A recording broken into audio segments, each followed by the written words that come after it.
Sabi nga nila guys, try and try until you succeed. And yan nga po guys ang ginawa ko dahil nga po sa paulit-ulit na pagta-try out ko na manghiram ng pera sa isang legit na online lending application din sa Google Play Store. Kahit na nga po guys ako ay merong bad credit history, abay na approve na naman ako guys for the 5th time. Naging successful na po yung loan application ko dito. Kaya naman guys excited ako na i-share ulit ito sa inyo. Totoo nga guys, nabuo mo nga po na ma-receive ang na-loan mo dito ng pera. Low interest din po siya. At ang kagandahan pa nga guys na dahil within 14 days ko po siya na babayaran. At any government valid ID na meron po kayo, abay tinatanggap po nila dito. At ang kagandahan pa dito guys dahil abay hindi na po sila humihingi dito ng contact references. Kaya naman guys kung interested ka din na malaman ang buo pa pong detalye about po sa kanilang loan details at sa loan informations nila, abay kung hindi ka pa po dito nakapag-subscribe sa aking YouTube channel, please consider to subscribe na muna and click mo na rin po ang notification bell dyan para naman lagi kang updated sa mga incoming videos na ina-upload ko dito.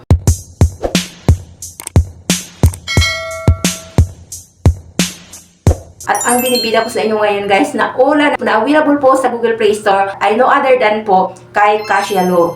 Fast Cash Loan App at meron na rin po silang 5 million downloads. Easy application, legit, is SC registered, NPC regulated at reports to CIC. So legal na online lending application. So na-install ko na nga po ito guys. Meron nga po silang loan amount from 1,000 up to 13,000 na maximum loanable amount.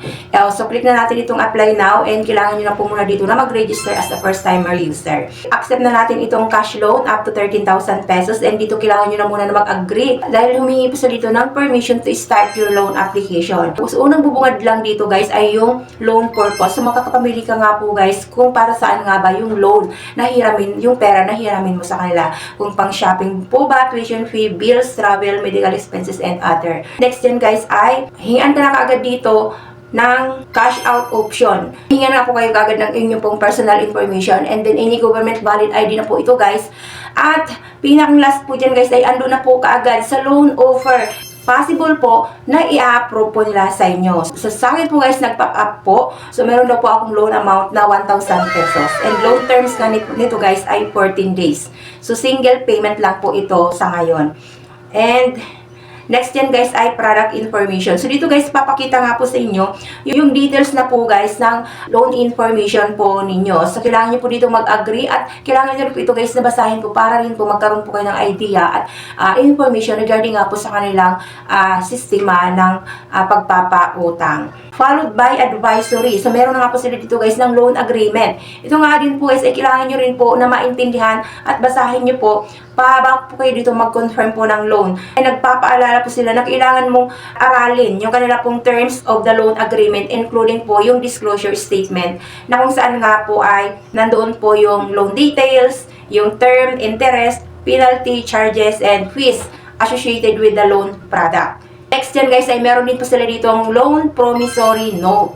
So dito naman po guys ay nakapaloob dito if ever nga po na hindi po kayo makapagbayad agad-agad. So dito nakapaloob naman po yun guys yung mga possible actions po na gagawin po nila if ever nga po na dumating na sa due date na hindi po kayo nakapagbayad. Andito rin po yan guys naka-specify naman po yan dito. Kailangan nyo lamang po itong basahin at intindihin para naman po at least alam nyo na po kaagad ano po ba yung magiging consequence if ever nga po na hindi po kayo dito agad-agad makapagbayad. So after nyan guys, nandun na kaagad sa application submitted. So nakalagay nyo dito ay keep your phone active, you might receive a customer service verification call.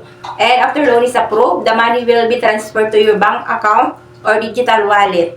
And we will notify you via SMS. And next nga guys, I remember to pay back loan via the Cashialo app on or before due date. So ito po yung mga reminders po nila bago po nila i-send yung pera. And take note nga po guys, dahil wala na nga po ako dito na-receive na tawag mula sa kanilang agent para po doon sa verification po ng aking loan status.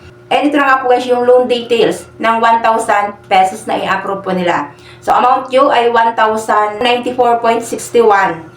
And due date na daw po nito guys and is on February 10, 2026. So ibig sabihin po guys ay eksakto nga po na 14 days to pay. Single payment lang po yun. So details, net proceeds ay 1,000 pesos And insurance premium free payable to United Coconut Plants, Life Insurance or Corporation. So, Coco Life. So, meron nga po sila dito guys ng insurance. Ito nga po guys ay nagkakahalaga ng 23 pesos. And interest nga po guys ay 28.64. And service fee ay 42.97 at term ay 14 days. Naging transparent na nga po sila dito guys. So, no hidden fees po sila.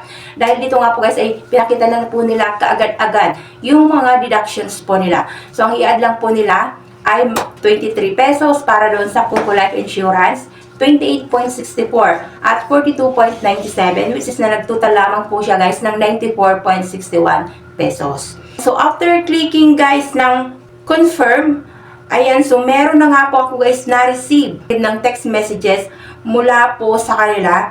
Nasabi nga daw po ay your loan has been approved by PFI. So, you'll receive 1,000 pesos. So, you'll receive 1,000 pesos in your bank account within the day. And another one na nag-text ay your loan that was approved by PFI has been transferred to your bank account. A copy of your loan documents has been sent to you via email. So, legit po guys na meron nga pong disbursement ito si Casialo. Meron din pong confirmation nga po guys sa email na na-transfer na nga po nila yung pera sa aking GCash account. Ito nga po guys ay nag-apply po ako ng hapon and then kinaumagahan ko po siya guys na receive. Including po yung text messages na naipasok na nga daw po yung pera sa GCash account ko. So, ibig po sabihin, hindi na po siya umabot ng 24 hours. So, naghintay lang po ako dito ng ilang oras po. So, hapon po ako nag-apply at kinaumagahan na po ng umaga ko po nabasa at na-receive yung pera. So, legit po yan siya guys na buo ko nga po guys na na-receive. Low interest po siya at within 14 days ko po nababayaran yung nahiram ko na pera. Papasana all ka na lang na sana yung lahat po ng mga online lending application dyan sa Google Play Store ay sana ganun karagayan dito ni Casialo na abay, maganda nga naman siyang hiraman ng pera guys. Kaya naman kung ikaw nga po ay naghahanap ng mahiraman ng pera, never give up. O po kayong sumuko ka agad sa paghahanap ng mga legit na ula. Dahil alam po naman po guys na marami pa rin naman po yun dyan guys na magagandang utangan. Na kung saan nga po ay legal naman po sila at legit na merong disbursement na nagaganap. Kung ikaw naman ay natulungan ng pag-share ko ng aking experience dito kay Casialo, abay, please consider to subscribe naman dito sa aking YouTube channel para naman laging updated sa mga incoming videos na ina-upload ko soon. So, thank you po guys. Marami pong salamat as always naman po sa inyo pong pagsuporta dito sa aking munting bahay. God bless po guys. Bye-bye.